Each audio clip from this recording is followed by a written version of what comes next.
A spectacular performance.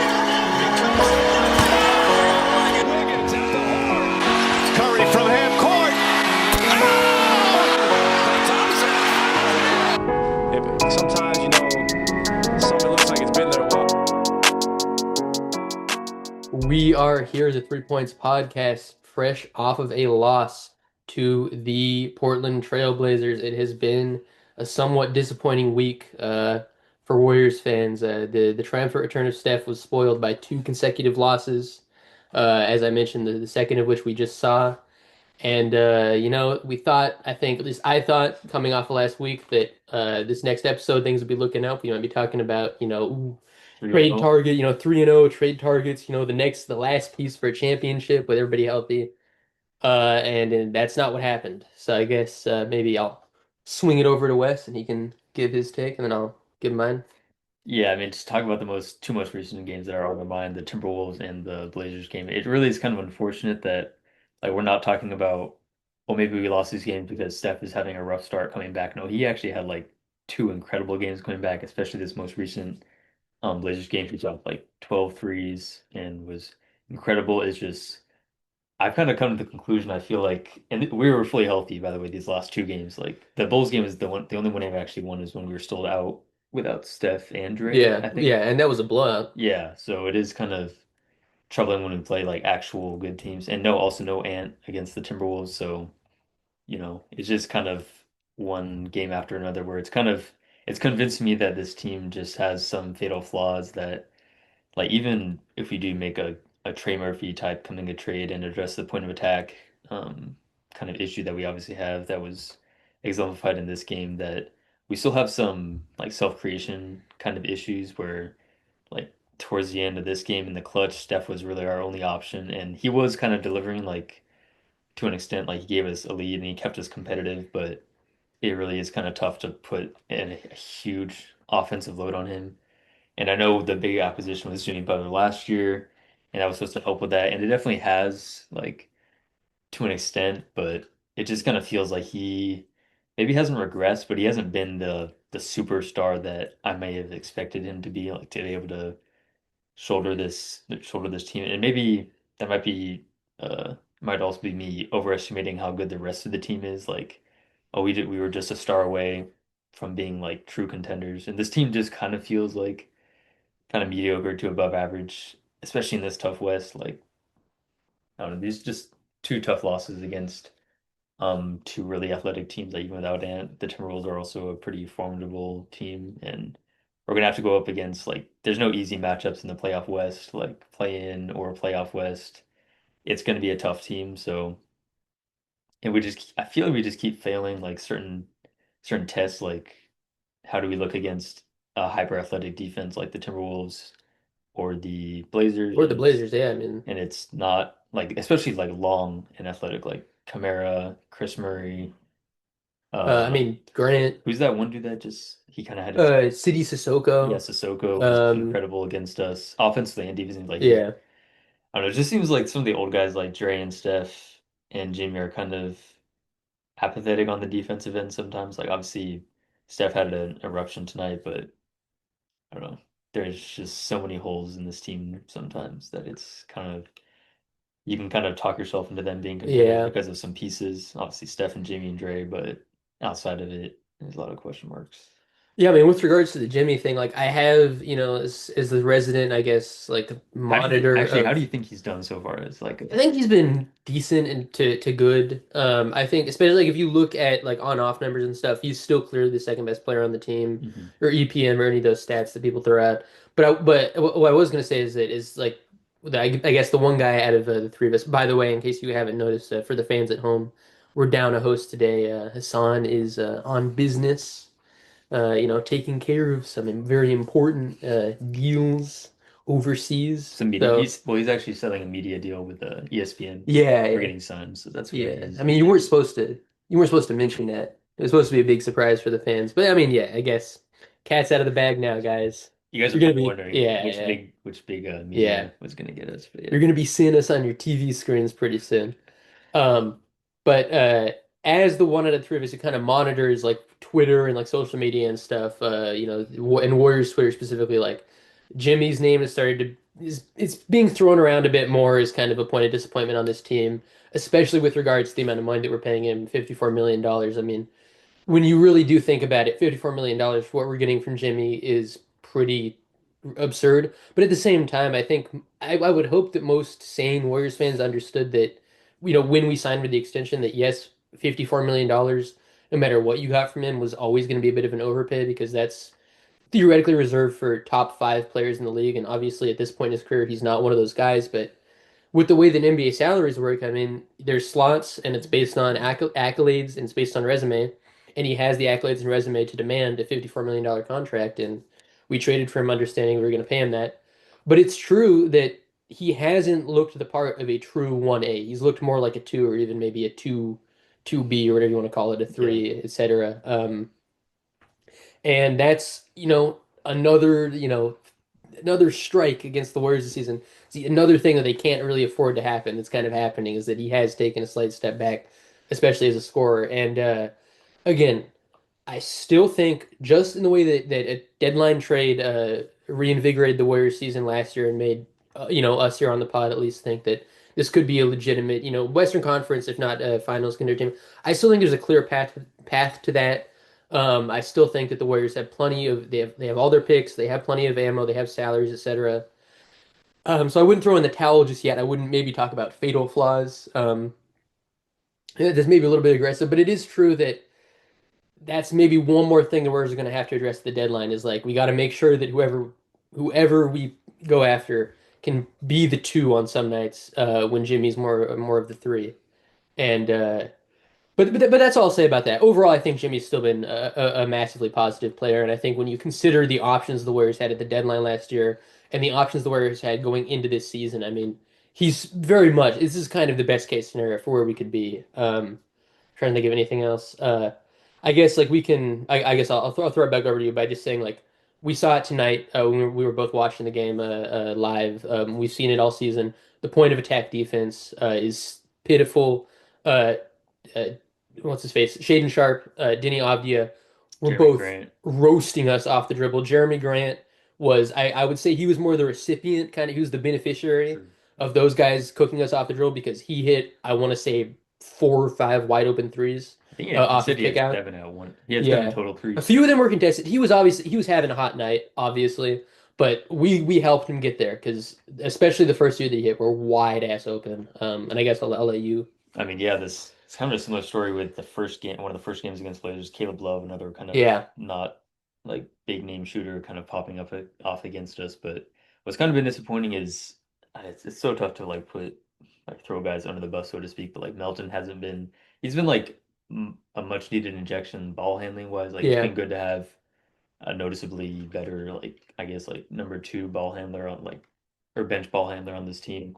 Also, Pat Spencer has been a revelation as well, but he hasn't been Melton hasn't been the point of attack defender that I was kind of hoping for, and like he is really small, but he does have a long wingspan, so I was kind of hoping that he would be like semi competent on that end, and it's kind of tough because he just gets blown by like way too much. Like when you're saying those two big names like Shaden Sharp and Denny Avdia, especially Denny tonight, he was just torching. Obviously, Buddy's a big name that gets torched a lot. Like we don't have to talk about Buddy again, but Melton was kind of getting torched, which is kind of unfortunate because it's like beyond him. Like Melton is one of our point of attack specialists. Um, so it is. I mean, he's just kind of smaller than Denny, so it's not really maybe a speed thing, but more of a size and speed thing that's kind of um causing him to be a kind of a weakness ish. But I don't know. There are not that many positive point of attack defenders on this team. I don't know if we're just one trade away to kind of cover up that wound, but yeah, it is kind of tough. We could to go to the positives, like the Bulls. That was a game that we kind of blew them out without Steph and Dre, and some role players in the Warriors did look pretty positive. Jimmy had a pretty good game, not a role player, but he had a good game. I think Pat Spencer, Yeah. um, he was kind of a catalyst to that win. I think Quinton Post also had a good game. Will Richard started. So that was kind of a positive game from a lot of guys. Brandon Bajemski, 21 points. So to go on the positives, like we are able to beat up on bad teams sometimes that are poor defensively, but yeah, just definitely these top dog Western Conference teams like playing it up. I'm pretty scared of facing any of those teams on any given night. Like we're liable to get beaten, unfortunately, even when our guys have nuclear nights. So Yeah. I mean, the demoralizing like element of Steph going for, 12 threes and 48 and us still losing, it cannot be overstated. And you mentioned Will Richard just now, and that kind of brought me something else I wanted to talk about. So, two game or no, last game against the Timberwolves, Will Richard is a DNP. He did not play. This today against the Trailblazers, DNP did not play. Seth Curry, both of these last two games, did not play, is he and yet injured? somehow. Buddy Hield, 20 minutes a night is set in stone. This guy, you cannot let Buddy Hield get under 20 minutes a night. That would be devastating to the Warriors' ability to win the game. That is bothering me a little bit. I think that both Richard and Seth, I mean, Seth, again, admittedly, extremely small sample size for the Warriors. I think they both demonstrated that they can do basically everything that Buddy's doing for us this season. And again, this isn't to claim that they would be some kind of revelation in that role, but it does seem a little strange that Buddy is so locked in, and Richard, who's a guy who's impressed, who I would say has at least by the eye test been a better defender than Buddy, who by the numbers has been a better shooter than Buddy percentage wise. Is so discardable that he can just be tossed into a DNP role the second that we get healthy. But Buddy is still out there, 20 minutes. Obviously, when we signed Seth, the kind of talk around here on the pod was that maybe he'd be taking Buddy's role, or at least kind of in a timeshare with him. That clearly hasn't happened. Uh, I mean, and I was gonna say something about Pods, but he had a really disappointing game against the Timberwolves after kind of a He had a stretch better of game though yeah, I today. was gonna say after a stretch of better performances, I would say over the past, about 2 weeks, he had a very frustrating game against the Timberwolves. 2 points into 22 minutes was pretty much invisible. But then he had kind of a bounce back game today, and I do think he is somebody who maybe, even if relative to the expectations of Warriors fans, say 2 years ago, he's starting to stabilize Untouchable. into yeah. Oh my God, it's this is a I guess since he's not here, I mean, when better to put him in blast than when he's not here? The YouTube recommended me one of our old episodes, and I was listening through it, and Hassan, and now we were Who? mostly there. Who? Hassan, our co-host Hassan, claimed that Brandon Pajimski. Doxing. Well, haven't we said our names a What million address? times? Am I insane? Actually, that's Don't true. we always say like Yeah, yo West, yo Thomas? yeah, Yeah, yeah. okay, yeah. But anyways, he claimed that Brandon Pajimski would be quote the best player on a championship team. And we were like, yeah, that both of us were like, yeah, I mean, I could see it, but I don't think I'd go that far. Oh, Yeah, I mean, it was pretty bad a few years ago. So I guess to my point, yes, it's very frustrating what he's kind of turned into relative to our expectations, but also I think he is maybe stabilizing himself into a role where he's playable. Obviously there was a little stretch like of a month where he was the public enemy number one, what's but he I shooting from three? hopefully that's kind of behind us. I mean, again, 39% on the season, like you can't really complain about that. Yeah, it's decent. 10 points. You can't really complain about that again if you have the expectation that that is who he's going to be. Um, And so he's like yeah, an alright yeah, defender and he's too. all right. I mean, Like, he is like I would say I would lean more to liability than I would to strength yeah, yeah, as a defender. And again, I think is 20 minutes a game. I mean, I'd like to see it closer to 12 to 15. But I guess that's just the little pod segment that I had to do because I feel like we were pretty harsh on him. And I mean he's whatever, I think. He's certainly not uh the biggest issue on this team, yeah, at least anymore. Maybe there was a few weeks where he was playing really badly and he was, but I think it's starting to become more clear that it's a very systemic thing. You can't really point your finger at him as being some kind of unique liability on yeah, defense. yeah. You got like, When you look at even a guy like Melton, who everybody was like, well, I mean, now we have somebody to throw it, the elite guards of the league, and it's like, nah.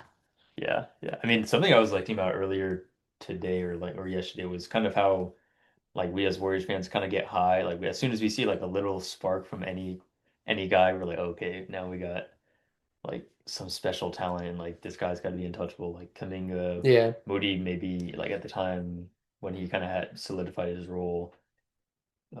What is it? Przemski, obviously. I can't think of any other guys that are kind of. we get kind of too high on them. I mean, even Think, Trace, we were talking about like, well, I mean, that's a starting center. That's a yeah, rotation, 25 minutes a game for the next decade. which is why it was like it kind of made me think of QP. Like, do you think we're like too high on QP like No, too this time quick? it's different. By the way, speaking of Really, I rotations, do kind of feel like it is differently. s- He's I don't know. yeah, speaking of rotations, I mean, you saw it, I saw it. Quentin Post, MIA for the last, I want to say 15 minutes of this game today against the Trailblazers when he was having, I mean, again, let me not talk out of my ass here. 11 points on 4 9 and 3 and 6 and 3 6 from 3. That is a quality performance. Yeah, Especially when you compare, let's see. Let's look at Buddy. 2 of 5, Melton's 0 of 3, uh, Moody's 2 of 6. This guy is a bona fide floor spacer. I do not understand how you can justify only having him out there 19 minutes.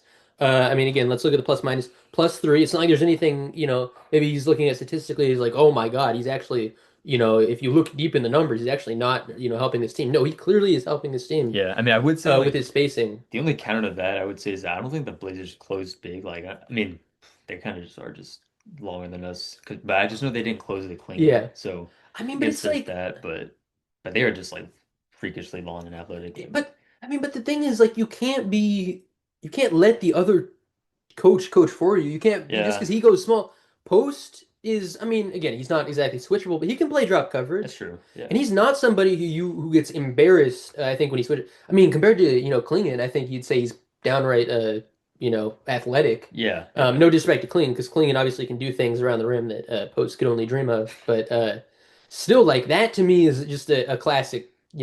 Kerr loves the small ball lineups. He always Yeah. will, and it in games like this when you lose and you can kind of point. I understand why some fans are so out for his head because it doesn't make sense to me. Yeah, yeah. And I guess I'm trying to think of anything else to talk about. Since while we're on the topic of Post, watching the Timberwolves game, like I don't know He if you got saw this, dogged but by he got dogged by Gobert, and I think that's if you were going to try to make offensive the rebound. anti-Post case, or maybe we're being a little bit we're getting a little bit too excited about Post case. That's what you would point to is that yes, when you have him matched up one on one against a true NBA like five, a legitimate big. I mean, even Klingon I think had a good game on the boards today. Although Yeah, he wasn't. Gobert was just embarrassing four Post. offensive I rebounds. mean, it especially in that fourth quarter, it looked like Post wasn't there when Gobert was going up for those offensive rebounds and the lobs too. I mean, same thing. He might as well have not been there. You just toss it up to him. He's finishing over him every time, and I think that's hopefully Dirty. maybe once Horford gets healthy, which I don't know when is that going to be. He's been hurt for like a Yeah, month he now. has psoriasis. He kind of quietly has just decided he's not playing this season, I guess. Like maybe when he gets healthy, that's the kind of role that he'll fill. Like Post is out there against, the younger, more athletic teams who are going smaller, and Horford's out there against teams who have kind of traditional, bigs who are going to abuse Post down Yeah, low. But I don't know if there's really a point. I just had to make that observation that like I understand what you're saying with like are we being a too. little bit too Yeah, too high on I Post? mean he does have weaknesses. Like Yeah. he's a little. He's not like the greatest rebounder. He is a really good drop big, I think. But yeah, there's definitely some weaknesses to point out with him. Let's see which games are coming up for the Warriors. So we got the Suns on Thursday. Suns twice in the same week. Suns back to back. Suns back to back, and then the Magic next Monday. So only really two games that we're going to review Yeah. this next week. So we're going to get a test to face our. I think we're pretty close with them in the standings. Actually, I think they're only one seed above us. Yeah, so we have the opportunity this week to climb to the seventh seed. I Yeah. guess that's I mean, something to look forward to. I guess classic or Dylan Brooks fall. matchup with the Warriors. Those games are always must watch, must see TV. Brooks versus Draymond. I'm trying to think. Is there anything else? Anything else I going on just in the Warriors world? look at the names. I mean, Oh, Pat Spencer actually, also had a good game. I, We I kind of already kind brought him of, up. I kind of didn't want to bring this up when we didn't have all three of us, but I guess since it's getting chatter, I'll mention it. Michael Porter Jr. Oh yeah. As a potential Warriors trade target. I know, Warriors fans, it's every single wing who's having a decent season is like, oh yeah, he's a Warrior on January 15th. But there seems to be actual smoke around this one. I mean, the Nets have been rumored to have interest in Kuminga for like 3 years at this point or something insane. I feel like it's been every single trade deadline for at least 2 years. Should have just gotten DFS. That was like the Uh, big. yeah. asset they have. What do you think? I mean, MPJ, He's having a great he's year. averaging damn near 28 points Yeah. in the number one role. I mean, is this a case of buying high? That's what I'd be worried about. He has what is it like 12 seasons of, I mean that's an exaggeration, but he has a solid like how many one, Six two, seasons. three, four, five, six, 7 seasons of Six sample six size. Yeah, seven 6, 7 seasons. seasons of sample size for people to say that this is not really who he is. And that what he's doing right now in Brooklyn is more of a early season hot streak. But at the same time, like we saw Laurie break out in kind of similar way when he got traded from Chicago to Utah, going from being kind of a low volume like second or third option to being the first option and just getting kind of magically turning into a better player overnight. Is this something that maybe I mean, he is. I mean, you'd be interested in as a Warriors what fan? he always will be, and what he can definitely help us with is like rebounding. Like he can definitely provide that, and obviously he's always been a sniper. Like he just has that ability to shoot over anyone. That's why he's always been so special. Like in that aspect. Like I mean, I guarantee like all these are just like self creation. Like I don't know how many assists he's averaging. I guarantee it's like less than five. Yeah, fair 3.2. point. I Yeah. mean, he's one of the least effective playmakers in the league if you in terms of guys compared to the amount of shots that he takes. But like Which is that's who he fine. I is. mean, Yeah. to be honest, the way I look at it is that if he's able to take up any like offensive volume, like in any capacity, that is kind of like a nice thing. Defensively, I'm not sure. Like, I mean, I'm sure he provides some defensive value despite being a good rebounder, and he has like he's 6'10", so he's got great size, Yeah. especially for this team. But I'm just kind of maybe worried about the effort on a night-to-night basis. Like, it'll just naturally be good to get more size on this Yeah. team, but how good is he on that end? I'm mostly just bringing it up because I'm bored about talking about Trey Murphy because everybody knows that's Yeah, the. I mean, that's true. I mean, it's getting like ESPN's talking about like it's become a very mainstream thing that's where the Warriors are looking. So I was just kind of curious. I would say I'd prefer Michael Porter Jr. to be honest. interesting. Yeah. I was gonna say I would not be upset with Michael Porter Jr. trade, but I'd still prefer Trey Murphy or even probably Herb Jones because Herb Jones. That's kind of the wild card for me is that like because Herb Jones is A, he's a lot cheaper, and B, there seems to be actual more interest on the Pelicans part in giving him away Mhm. because I think he's at least 1 year older and also seems to be possibly a little bit redundant now with if you're gonna have Trey Murphy being your Directly. three going forward, Oh, yeah. because they do kind of like obviously Murphy can play the two, but he's really more of a natural three, and so yeah, I think that's kind of what's motivating them to maybe want to deal him away. I mean, both of them are like all three of them pretty much are wings that would kind of just provide Yeah. us much needed length. Like, there's so many like that guy, either one of these three guys. Like, even though Michael Porter Jr. is not like all defense like Herb Jones is, they both would be. I'd be much more happy with either one of them guarding Denny as opposed to like Anthony Melton. Like, there's like a size and quickness difference that those three guys have. Just like I guess being able to provide Yeah. make him work a little harder on That's the on those thing. Like, we press. cannot have DeAnthony Melton and Moses Moody playing the three. These guys are not Yeah, 2025. Small forwards in the NBA are 6'5" to 6'8", really. They're long, they're lanky, and they have the ball handling skills and shooting skills of a guard. Those are the kind of players that quality teams have. yeah. We don't have any of the, we have guards who kind of have the skills of a guard, like on some nights. And we have one big now who's a a quality shooter, which is nice. That's still a luxury even in 2025. But just the when you look at a team like the Timberwolves we saw tonight, I mean, how many guys do they have who are between like 6'5" and 6'10" who are capable of putting the ball on the floor and driving to the basket, Aiden, Julius Randle, Yeah, I mean Nasri, like yeah, like probably all these guys. this Yeah, is what the NBA is, and the Warriors are not that. yeah, They're like this weird anomaly that kind of wins games in spite of going against every prevailing trend. And I think anyways, any one of MPJ, of Herb Jones, of Trey Murphy would go a long ways to making them look more the part of a modern NBA contender. But I guess anything else significant? yeah. No, I don't really have anything for you. I guess we'll find Yeah, out next just week. Do you think we're gonna go 2-0? oh yeah, I forgot the record I said 3 prediction. zero for this past week, and we won 1-2. But I it was the mean, one game that you would have thought we. as always, I'll say Warriors are going 2-0. Why would I I'm gonna ever say 2 predict? zero. Why would I ever predict a Warriors loss? That's been my question from the very beginning. But yeah, I mean, Suns. I would say we match up pretty well with the They Suns. got a lot of good skill. I mean, just deep. mediocre, I Um, guess. He's gonna cook us, I think. like because again, every team obviously you're gonna say, well, their league guard's gonna cook us. But other than that, I would say Mark Williams is not somebody who's gonna give QP a ton of problems down low. Hopefully he'll be able to get some more minutes when you don't have. Gillespie's the guy I'm thinking about. Yeah, that's true. I could see like a Gillespie 25-point game against us. 6'1". I mean, he's kind of like a Um, TJ McConnell type player, it seems. Yeah.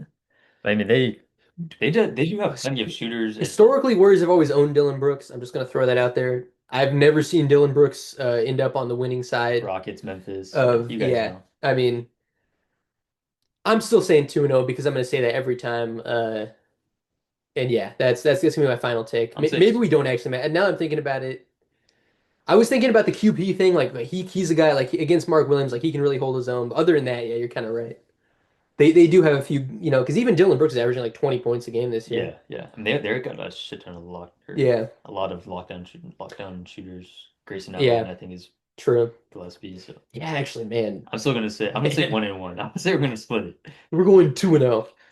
2-0. But you know why? Because Dylan Brooks is averaging maximum 5 points over the two games. That's gonna be my bold prediction. 40% He is shooting. no, we mean Field goal percentage. he's never shooting only. I would mean he's only shooting like five a game. That's not.